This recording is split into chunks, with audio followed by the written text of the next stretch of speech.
I got the idea of this video when I remembered that one time my dad, who works in medical college, showed me a paper he was editing. It was based on loot boxes and gaming, and that got me interested. Another reason for making this video is that the industry has changed ever since these games were released. I'd like to point out a disclaimer: I haven't played games like Genshin Impact and Zen Zone Zero, as well as some Roblox games like Grow a Garden or Fish. There might be errors in my video. Feel free to comment them. I'd like to mention the games that fall into the category of what I will explain. These games in question would be Roblox games such as Pet Simulator, RNG games, Grow a Garden, and Fish. these are some popular surface level games on Roblox that I would hear regarding this topic. Roblox isn't the only example. Gacha games, which are games inspired by Japanese gachapon vending machines. Games like Zenless Zone Zero and Genshin Impact give you characters on each roll with variable rarity after payment. This is similar to gachapon vending machines in Japan that give figurines a variable rarity. The problem with these games is that they are not marketed to adults or of any other older demographic due to the inclusion of these mechanics. Roblox has an arguably young fan base. Zenless Zone Zero and Genshin Impact are rated 12+ or T for teens in North America and Europe, according to ESRB, PEGI, and digital storefronts like Apple's App Store and Google's Play Store.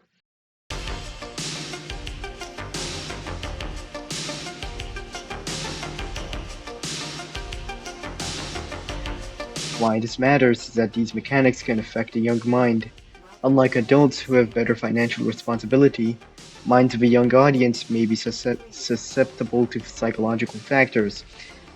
For example, the fear of missing out, impulses, they might not have a developed understanding of real-world financial consequences. Some factors might be that some games may include misses in their loot boxes or rolls, get the player to pay more in-game currency to have a chance of getting that item or character they may have missed.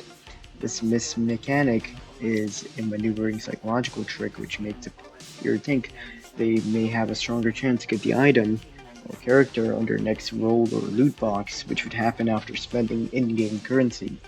However, I think there's another psychological trick that can be exploited in younger minds. That is the fear of missing out, or more commonly referred to as FOMO. An example of FOMO would be Genshin Impact's Wings of Feasting item. While this is an item that is obtained from rolls, it's an item that will be obtained from special KFC combo meals that will come with a redemption code. To obtain this item, these KFC combo meals are only available for a limited time. This could also explain why some items or characters in some games are advertised to be available for a limited time. It is supposed to exploit the fear of missing out. Roblox games with events such as Halloween event, Christmas event, Easter event, and similar can also blame the fear of missing out.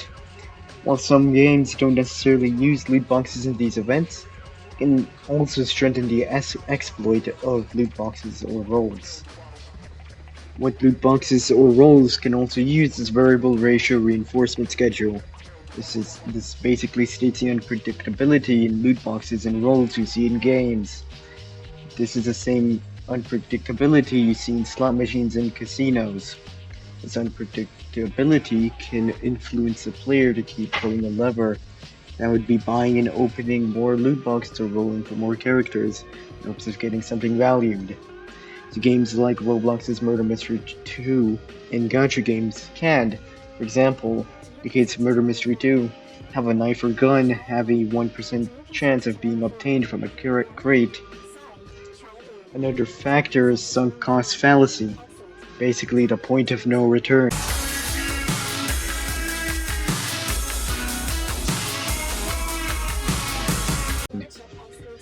What this means is that a player may have spent time and or money in the game, which may compel them to spend more time and or money in the game.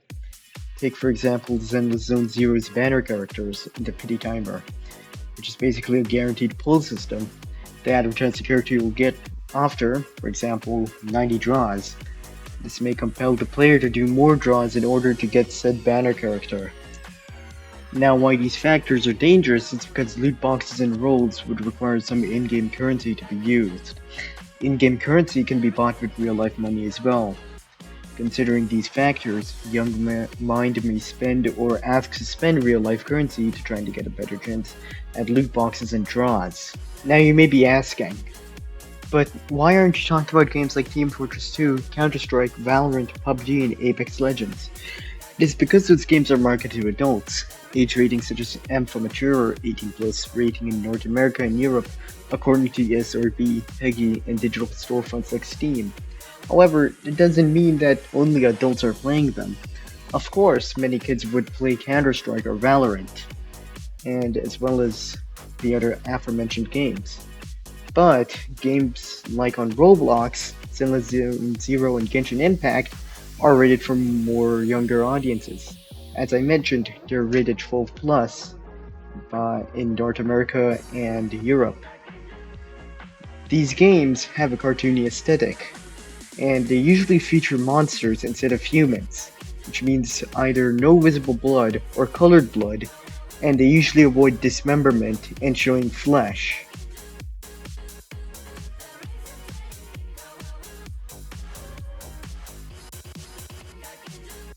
Sudden difference in the topic, let us talk about the juxtaposition of older games with newer games. Back then, games were mostly single player. You could buy something like Half-Life 2 and Blade start to end. Not only that, but you'd get a deathmatch mode, where you could have a fun time killing your friends with a 357 handgun. Maybe you could buy Metal Gear Solid 3, 4, or V, where you could play through the campaign in a Metal Gear Online mode. Older Call of Duties like Call of Duty 4, Modern Warfare 2, and 3, Black Ops 1, 2, and 3, which is also another example of providing campaign and a multiplayer mode. Same to go with Grand Theft Auto 4 and 5. They had online, but didn't have hated items such as the Suppressor Mark II, which is what modern Grand Theft Auto Online has today. Games back then had basically forced you to grind to get your stuff. Nowadays, seems like you can just buy your way out, hence the phrase pay to win. If you take for example Fortnite is a game that is also rated 12 plus and was a battle royale game. However, due to this game's popularity, it kind of sparked the battle royale industry or genre within the gaming industry, and in which games now like Call of Duty Warzone now try to copy Fortnite in some way, which is a point of criticism, as Call of Duty was mostly regarded as a realistic military shooter.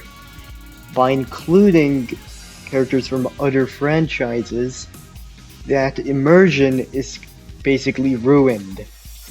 So these older games, such as Call of Duty Black Ops 1, 2, and 3, Metal Gear Solid, and Half-Life 2, they back then did not have any cosmetics except for Call of Duty Black Ops series and Grand Theft Auto, but they're much cheaper and or probably did not require any real world money payment. Now, games have battle passes and or loot boxes in newer games. More battle royale games are being released. More cosmetics with higher prices are being added in games. More multiplayer live service games are being released. Problem is, live service games are volatile in some way. Once their servers are turned off, you can no longer access the game, even if you paid for it. Now you're probably gonna say, oh, this guy's somehow gonna segue this video to stopkillinggames.org, right? Well, yes, that is a petition which I recommend for European viewers to sign if they do not want the situation to happen. It is not the main point I'm trying to make. I'll link stopkillinggames.org in the description, however, if you're interested. Another factor are the companies themselves. Independent, or commonly referred to as indie games, are not controlled by companies and may only use companies for publishing. Indie games are somewhat polar opposite to the games you see nowadays and are often underrated and arguably enjoyed more. Take Ultra Kill, Garry's Mod, Undertale, Deltarune, Hotline Miami 1 and 2, Wrong Number, and some Roblox games like Decaying Winter for example. These games, excluding Decaying Winter, have one-time payment options that support the developers making these games.